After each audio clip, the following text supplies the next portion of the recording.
Good morning everyone. It's a while since I've spoken to you, and I wanted to give you the good news about the recent Ofsted inspection at Spittlegate Academy within the Trust, if you haven't already seen it.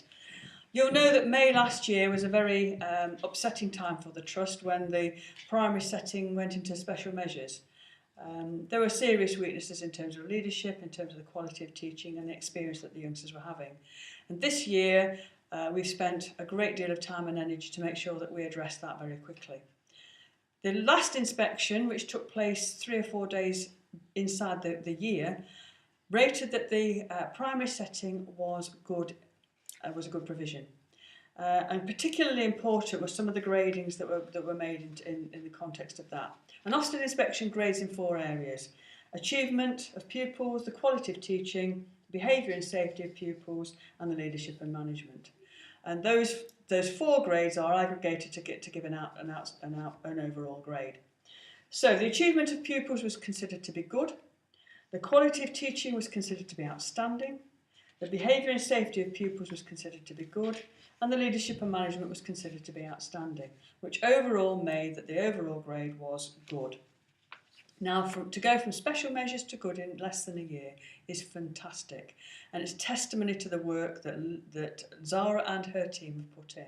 You'll know if you've been into the school how innovative and inspirational Zara is, but what's important to recognise is that the teachers who are there have transformed themselves and the quality of their teaching and the provision that your children or the children within the Trust receive dramatically, and it's very, very impressive how that has worked. One of the key sentences in the Ofsted report was that the adults at Spittlegate go the extra mile. That is absolutely true. I go down there regularly and see the provision that the teachers and the support staff put in. They do go the extra mile, and that's the case for everybody within the building. It's been very, very impressive.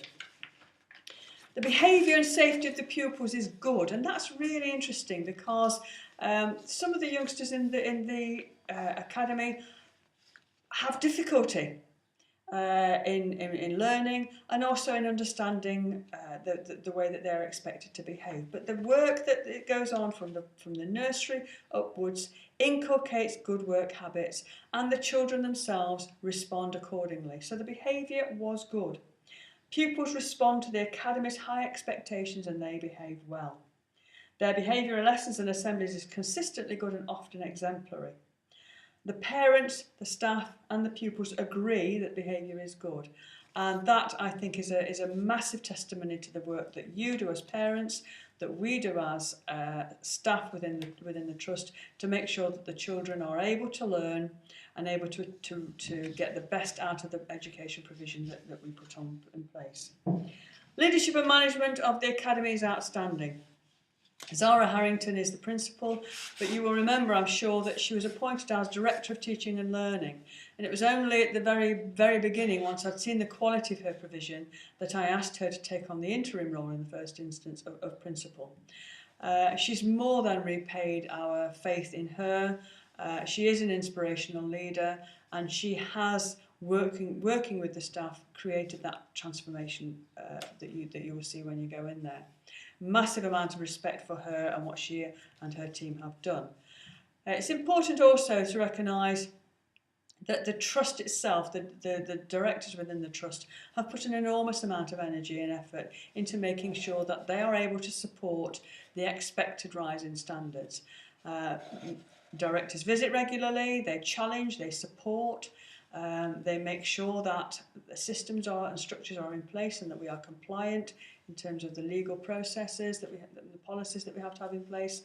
And they recognise success and celebrate success by joining in a lot of the enrichment activities that take place. This year, every class has had a chance to go out, for example, on trips.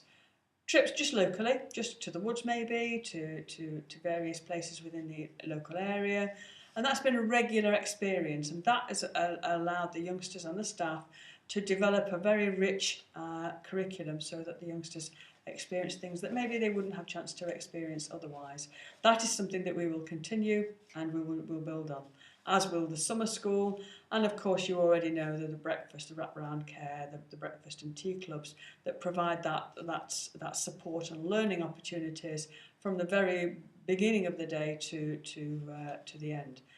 I'd like to thank you as parents for the support that you have given to Zara and her team and to the Trust, and to highlight the next new piece of work, because of course the Trust is always moving on, is the atrium, which is a build between the Spittlegate site and the Shore Start Centre. We're going to build a joining link so that the two provisions, the Shore Start and the school, can work much more closely together and be physically more closer together.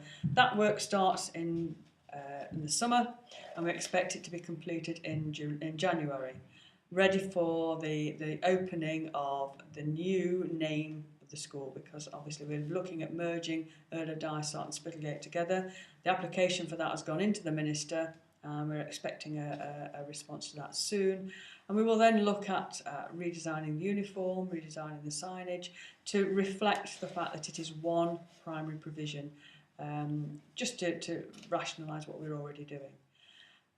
Thank you for your continued support, and I hope to be able to speak to you before the summer, when I'll be able to give you a more detailed schedule of the build. Thank you.